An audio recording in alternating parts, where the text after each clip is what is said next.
So I'm sure you guys have heard by now about the snipers killing 4 Dallas police officers and a DART officer at a Black Lives Matter rally last night.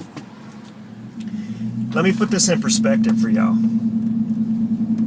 Police officers who were there to protect and serve people attending a peaceful Black Lives Matter protest. And guess what they were protesting? Police officers.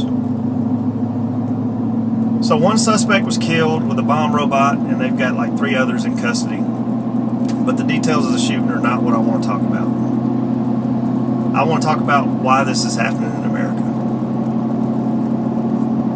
President Obama stood at a podium in Poland this morning, and no sooner than he expressed his condolences for the slain police officers, he began his political rhetoric over gun control.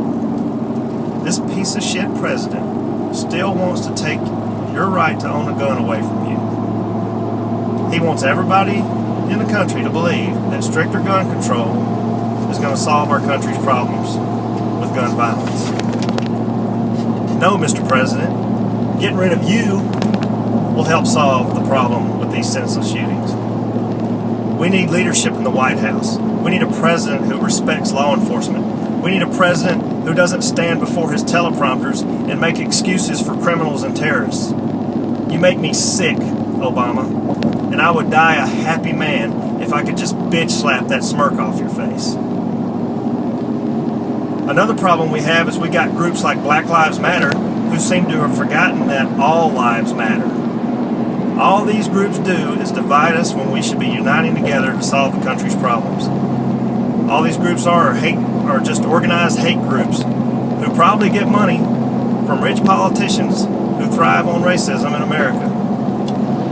Think about this. There are millions of encounters every day across the United States between police officers and citizens that go without incident. Most of those are when citizens actually respect the police officer's authority. A few incidents that involve either rogue police officers, and yes, there are rogue police officers out there, but not all of them,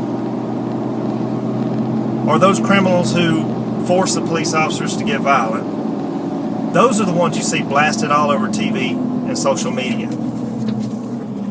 Those are the incidents that fuel the hate groups and fuel leaders in Washington, like Obama, who want to take away your rights.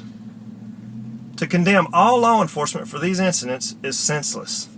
To believe that the police are out there targeting black people in order to kill them shows you have the IQ of a jellyfish. It's not just Obama that adds to our problems either. You got the governor of Minnesota who made the statement yesterday that if Philando Castile, he's the man who was shot and killed by a police officer on a traffic stop in Minnesota, had been a white man, he wouldn't have been shot. This governor knows nothing about what led up to this shooting, but he makes idiotic statements like that. Come on, man. And hey, Obama, I've got some advice for you. Stop cutting the law enforcement budget. Stop sympathizing with criminals and terrorists. Focus more on the mental health issue in America. Give the CDC the freedom to research gun violence. Give cities the resources they need to prevent gun violence. And stop with all your liberal gun control crap. And get out of the freaking White House. We want our country back. Oh, and here's a little tidbit for the viewers. Sharia law states that non-Muslims cannot bear arms. What does that sound like? Sounds like Obama's trying to force his Muslim beliefs on us, don't it? And there's one thing I want to say before I go. Everybody please take a moment to pray for the family of Brent Thompson. He's the only slain officer that they've identified so far in Dallas.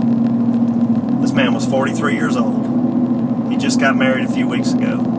He was a father and a grandfather. And now he's gone forever. Over hate. Rest in peace, brother. And roll tide.